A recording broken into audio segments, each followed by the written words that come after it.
Pope Francis celebrates Ash Wednesday Mass at Rome's oldest basilica, Santa Sabina. Every year, the Pope celebrates Ash Wednesday with a short procession on the historic Aventine Hill. This tradition dates back to the 6th century when St. Pope Gregory the Great, who decided to visit the Roman station churches during Lent. The North American College of Seminarians follow this tradition by celebrating Mass at a different church in Rome every day during the Lenten season.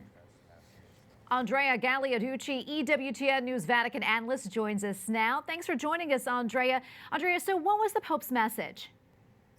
So Pope Francis focused his homily on the dust. You know, there is a way to be dust and to go from dust to life, according to Pope Francis. We are dust because we are just dust at the eyes of God. And we are dust that can be forgiven by God because we are beloved by God. But also there is a passage from life to dust, according to the Pope. And we pass from life to dust when we just discard people, when we just don't love, when we discard the unborn children, the unwelcome children, the poor, the refugee. So Pope Francis gives us the recipe to be beloved by God, to be in relation with God, to remember that we are dust, and at the same time to go to penance, to understand that we can be forgiven for our mistakes, not to stay as a dust, but to pass from dust to life. Well, the Pope warned the faithful of worldliness and even hypocrisy, even inside the church. What do you think he's referring to?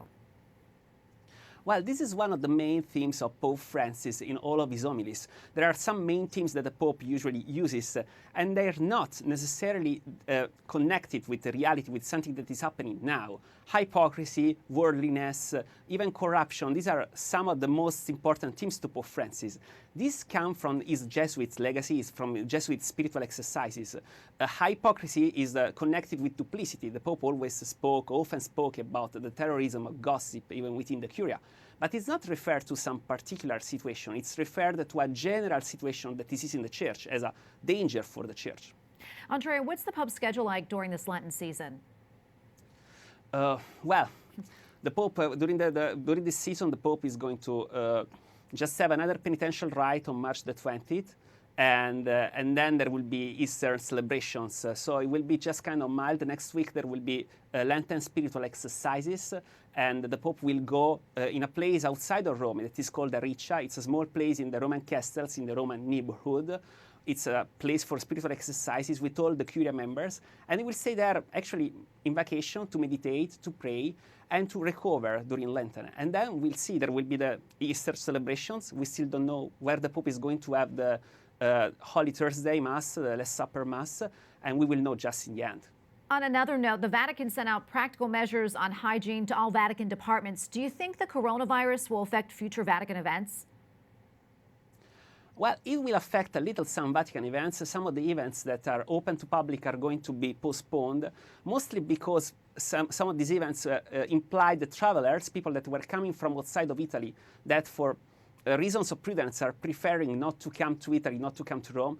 But in general, the Vatican is just having some prudent measures, just like emptying the holy fonts, the water fonts.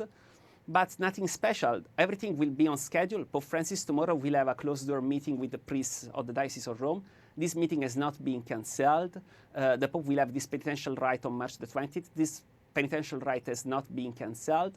The churches are well attended. I was this morning at Ash Wednesday Mass, and it was inside the Vatican. It was attended by most of the Vatican employees. So I don't think it's going to affect the Vatican that much, with the exception of the public events. Yes, in that case, it's because of the guests.